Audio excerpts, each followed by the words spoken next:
If you're worried about the future of comic books, drop by IndelibleComics.com.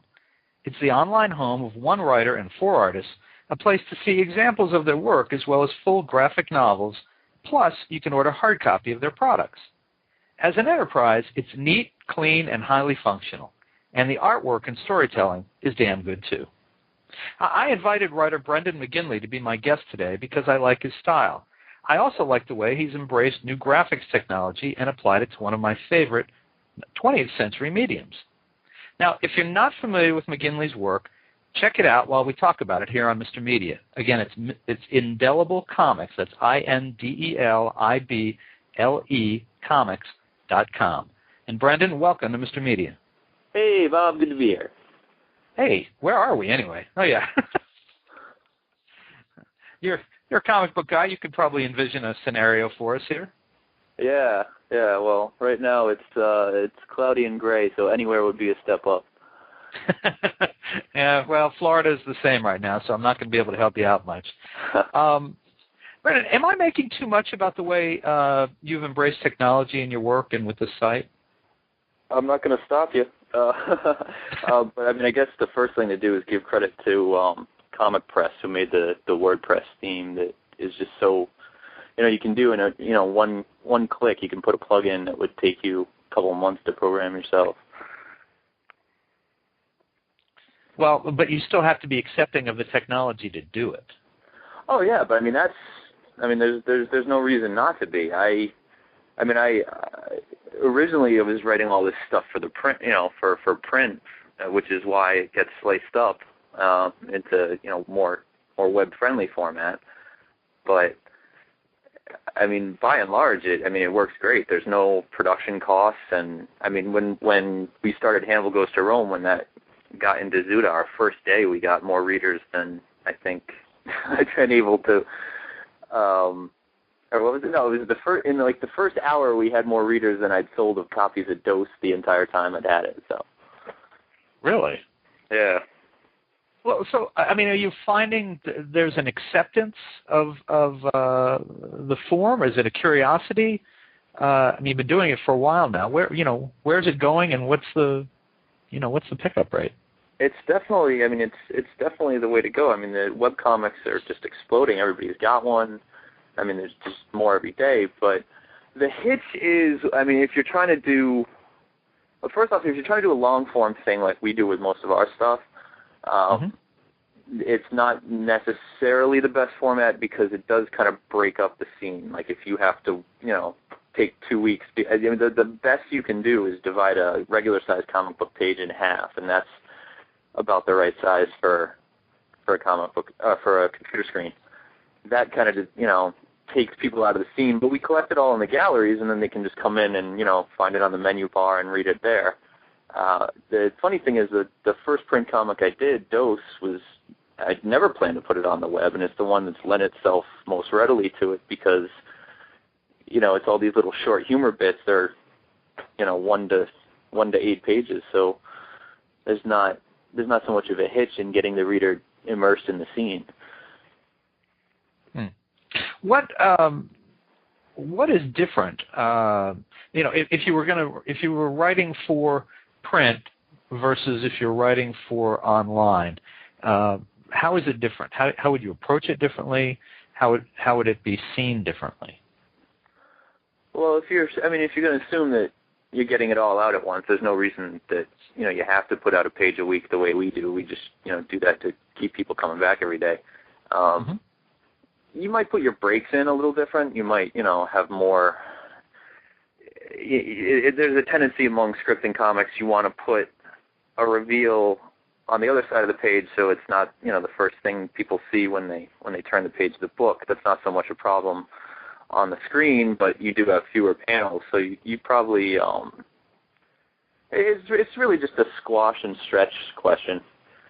I mean, I don't see a huge difference. I know the one thing that I haven't heard is that in a lot of these comic book readers, if you preload the images too much and then they can just, appear right there as soon as somebody clicks, you almost lose something because that moment the page is turning, the person's eye travels back to the upper left side of the page, So that's kind of what I prefer is a gallery that displays.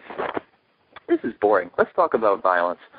I find it interesting. It's because, I don't think most people who read print, the comic book people who are real hardcore, obviously they're going to find you anywhere. But people who are more casual about it, I think they're probably hesitant to read online and look at these things online. Yeah, it's an odd thing. It's almost, I think it's, and it is also the problem a lot of people have monetizing their work, is I think it's perceived value. I think it's kind of that deal that, well, if you're giving it away online for free, and even Warren Ellis has talked about this. He runs Freak Angels, and he says, he's got all these people that are fans of his work, but they don't want to read this free online Warren Ellis comic. They're just waiting for the trade, and it's almost like if people feel they paid for something, they're already invested in it. But the other way that they can feel that they're invested in it is if they're, part of the community, which is why I like the day-by-day page format, because it encourages people to leave a comment, and then we can leave a little director's commentary, and you can get a little bit more than you would get if you were just going to buy the eventual print edition. And I think on your site you can get involved with conversation with people for some of these, like Hannibal, right? The whole idea of the web, the social network, the whole thing, it gives that added dimension, and then you never know, I guess, when one of the creators might turn up in the conversation. Yeah. I remember back in AOL 2.0 or whatever, how thrilled I was to be in a chat room with, Kevin Dooley and all these guys that were editing comics that I loved back then. I think that's still a great part of it, and it's I love that. That's part of what I love about comics is people feel like they own it, people feel like they're involved in it, and that's why I try to get enough comments for a work that I can have a letter column when I end up printing an issue of each book. But to come by. Go ahead. No, it's not always the kind of thing that you can put straight into a letter column. Sometimes it's a comment that just pertains to that day's strip or that kind of thing. Have you encountered, among other creators, online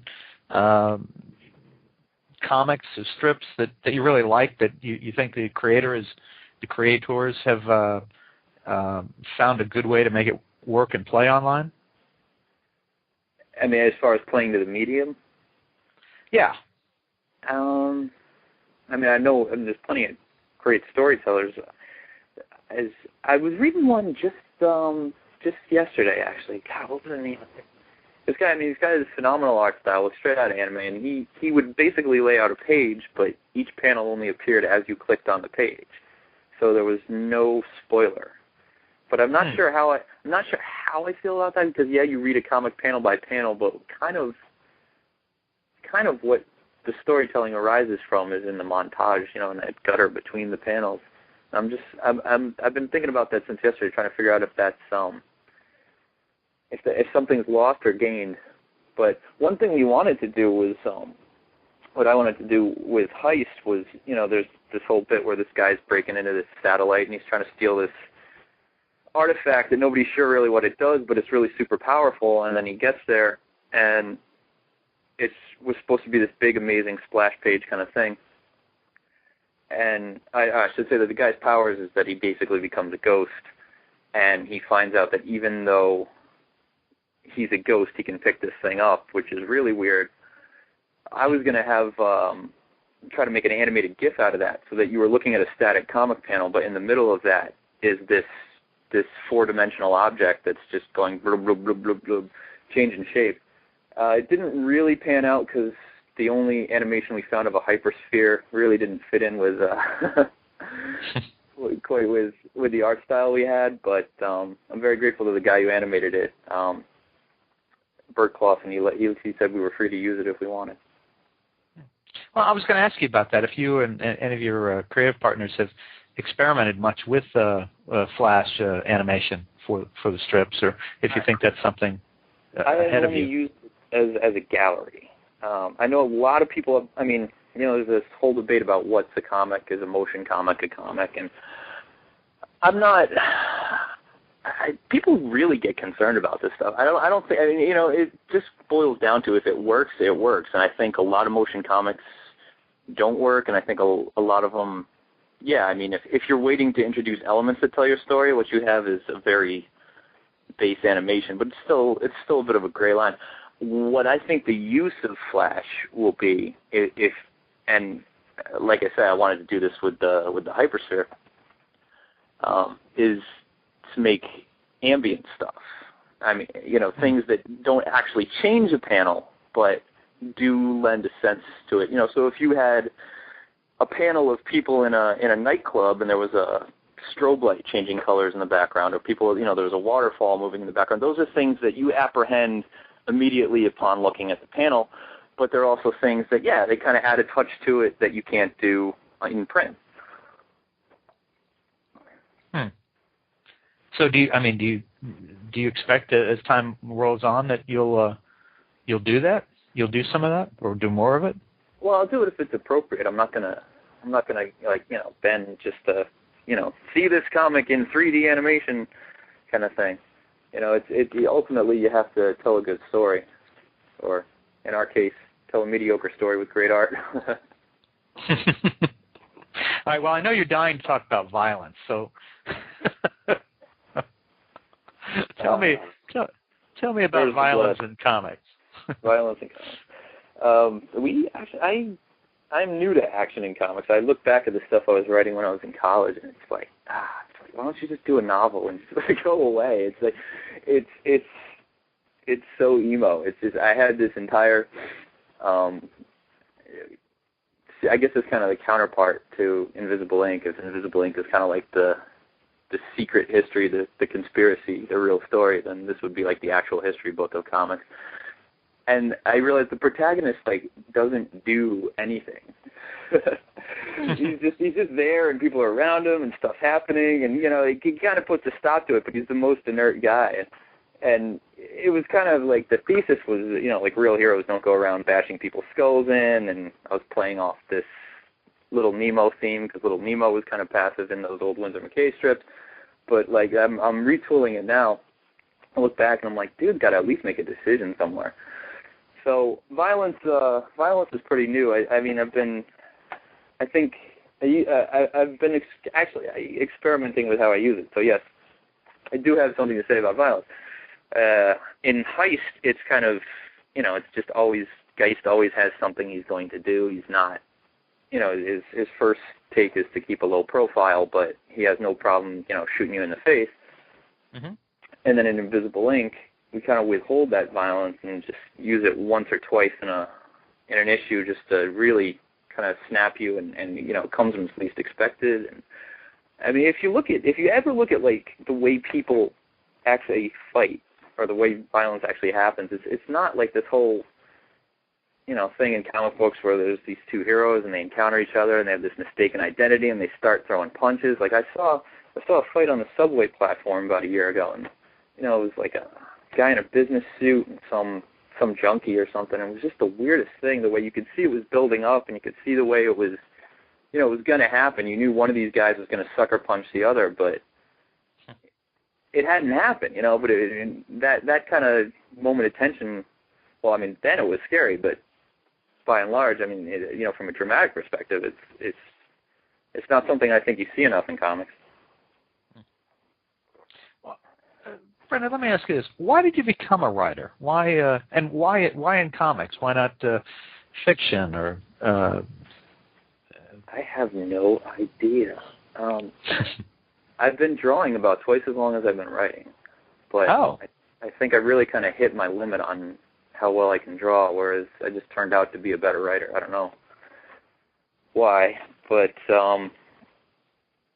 I just, I was a kid, I read comics, and I would draw them in school with my friends like everybody else, and eventually you just kind of come to a point where you just decide, this is something you have to do. This is there's like a story that's got to get out there, and it doesn't matter if nobody reads it. It just has to get out of you and get down, and then it's like it happened. Mm-hmm. It takes on some reality. I think the other thing that helps is to get really angry at bad stories. I think if you, comics are like anything else. There's, 80% of them are garbage, and if I had any musical ability, I'd probably be trying to write in response to bad radio. But I think Irving Berlin, maybe somebody said, if you hate elevator music, write elevator music you like. So I quit comics. I quit reading them like end of high school, early college, and then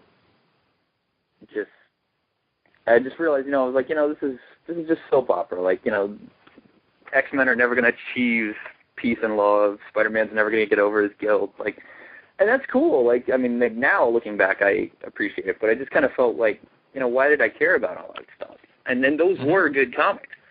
So somehow I ended up getting free comics via jobs and roommates and internships for the next several years. So I kind of kept in touch with them, and I just kind of was like, yeah, that's cool, but what if it went like this? I have no answer for you, Bob. Well, that's all right. That's all right. But you're supposed to come to the table here loaded with answers. That's the whole idea of an interview. But ask me the meaning of life. I mean, are you one of these guys whose head is like bursting with stories? I mean, when you lie down at night, are you like, oh, hey, I got an idea, or Oh no, that's the terrible part. Is that, like I say, I can't write music, but when I'm lying in bed at night, like I can hear music, and I know I'll never be able to write it down, and it's gone the next morning. And not so much. I mean, during the day, when I'm going to sleep, it's music or drawing. Like it's all these things that don't require a ton of word thought that your brain brings you. But yeah, day to day, I mean, you go around and you encounter stuff, and it just strikes you as, what if this was that, or this is really good, someone should write it down. It's just, I don't know, it's just this desire to preserve things, maybe. Just, people are interesting. Something else I was curious about, you're writing a number of projects, and different people draw them. Do you, are you surprised when you see how different things come out? I mean, that's the thing about writing comics as opposed to writing fiction. You write fiction, each reader, you and each of the readers has that picture in their mind about what the characters look like and that kind of thing. When you do comics, if you write it and someone else draws it, it could turn out very differently than you envisioned it. Yeah, but I mean, it's usually for the best. If you're working with good artists, I'd say 9 times out of 10, you end up looking at it and saying, wow, I can't believe somebody just reached into my head and pulled out exactly what I wanted based on this bare bones, 4-line paragraph. Mm-hmm. And then, and if they add stuff, it's usually because they get it and, it works better. Very rarely have I had an artist kind of miss what I was talking about in a panel, or I did have one try to change the entire story on me. I had a bit where I was there's a scene in Invisible Ink where this reporter is meeting with this woman who claims to have a story for her, and she claims to have been a world-famous superhero, but she doesn't have any powers anymore, and nobody remembers her. And it's kind of this crazy tale that she's, you would have no reason to believe. But then the woman gets very, very, very upset, and she ends up generating just enough heat from her fingertips to kind of sear this styrofoam coffee cup in her hands. And it gives the reporter something to go by and say, okay, I'm going to hear you out. Well, this artist goes off and he says, that's no good. Here's what I'm going to do. She's just going to throw the coffee cup away. The reporter's going to take it, bring it back to the newspaper, check the fingerprints, and then identify her. And I'm like, I have no problem with you changing a panel to tell the story. I'm not, it's a collaboration. You have to meet somebody halfway. You have to be willing to recognize that, you're not the only one with ideas. And, that's usually very easy. But if you're going to go off and change the story, let me tell you what's wrong with that. First off, reporters don't have fingerprint kits. There's no reporter database of fingerprints. There's no way to check that stuff.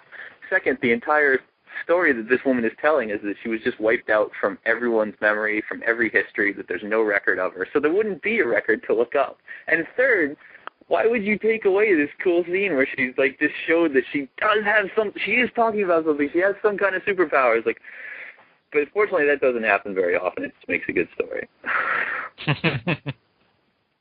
That would be I would not want to be a writer and have a Frank Miller coming in to draw my story, because he's going to have his own ideas. I'm just using Frank. He just comes to mind. He's going to want to do it his own way, which is why he writes in. What's that? Yeah, he'll have some mohawks and some rear end shots, and yeah. But then you got to remember, even Frank Miller has to go through Klaus Janson, and Klaus Janson will steamroll any pencil he wants. Like, so everybody brings something. Ideally, it's better because of everyone who's worked on it. Mm-hmm. Now, coming back to sort of where we started, a lot of the issues that creators have with comics online is that the business model is kind of iffy. Now, obviously, you're doing for print as well, but are you able to earn a living between all this, or do you have to do other things? Or yeah, I'm doing a bunch. I'm doing some work for Cracked, which is fun because you just get to make fun of everything that makes you angry. And I have just gotten in touch with some people at Asylum and Maxim, and like little freelance blogging kind of things. Pick it up. I'm fortunate to have the only cheap rent in New York City and pretty low budget villa, so I'm not making a ton of money, but I am treading water, which is okay for an online comic book maker. And where is this going? Asking these painful questions. What? That's what we do.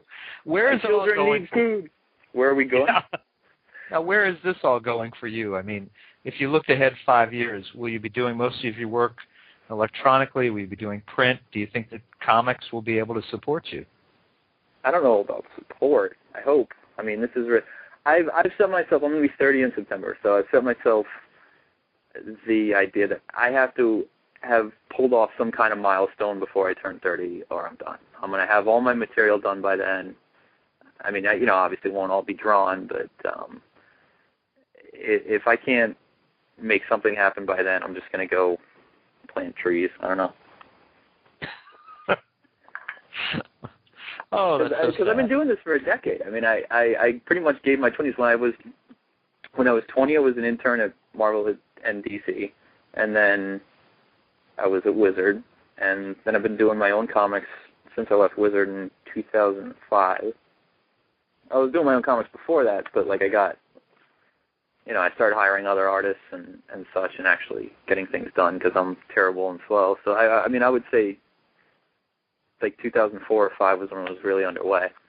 So yeah, I've been very lucky. I've been able to work with some terrific artists, and they're enthusiastic guys, and there's been really great reaction from readers, and people like you have been very helpful in helping to get it out there. So I think this is a make or break year where I can hopefully, maybe I won't be making a living from it, but at the very least, get something out there, get something going, make some kind of mark, and then I'll see, because like you say, it's tough to make a living at it. So you really got to grind for 17 hours a day and hope the payoff comes down the road. Absolutely. Well, look, folks, help out a poor starving artist. Test drive some of Brendan McGinley's comics, including Hannibal Goes to Rome, which is really, really cool to read and to follow. The style is a little bit of humor, a little bit of violence. It's cool. You can find these online at his website. It's indeliblecomics.com. That's INDELIBLE comics, all solid, indeliblecomics.com.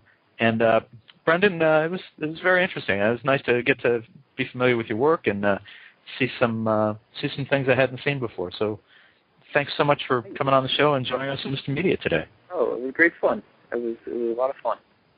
All right. Hopefully good news by the time you're 30. Hopefully. Gray hairs. Yeah, All right, you take those care. are coming no matter what. All right, thanks a lot. Take care. Bye. Bye-bye. And folks, for more interviews with your favorite comic book, comic strip, and graphic novel artists and writers, surf over to our main website, www.mrmedia.com. That's mrmedia.com. That's where you can listen to my earlier conversations with Josh Neufeld, Patrick McDonnell, Ray Billingsley, Jerry Scott, Rick Kirkman, Jim Borgman, John Rosenberg, Stephan Pastis, Mark Tatulli, Mort Walker, Dennis Kitchen, Drew Friedman, Dave Gibbons of Watchmen, Joe Sinnott, Howard Cruz, Mark Chiarello, Freddie Williams, Gene Colan, and many more. Subscribe to Mr. Media on iTunes, and you'll never miss a show. Just search Mr. Media Interviews from within iTunes and subscribe for free. You can also listen with a piece of string and a tin can in many locations. If you've got an idea for a guest, email me directly at bob@andelman.com. You can also follow me on Facebook or on Twitter, www.twitter.com/Andelman or www.facebook.com/Andelman. Thanks so much for joining us today. Always appreciate when you give up a piece of your day and come spend it with us.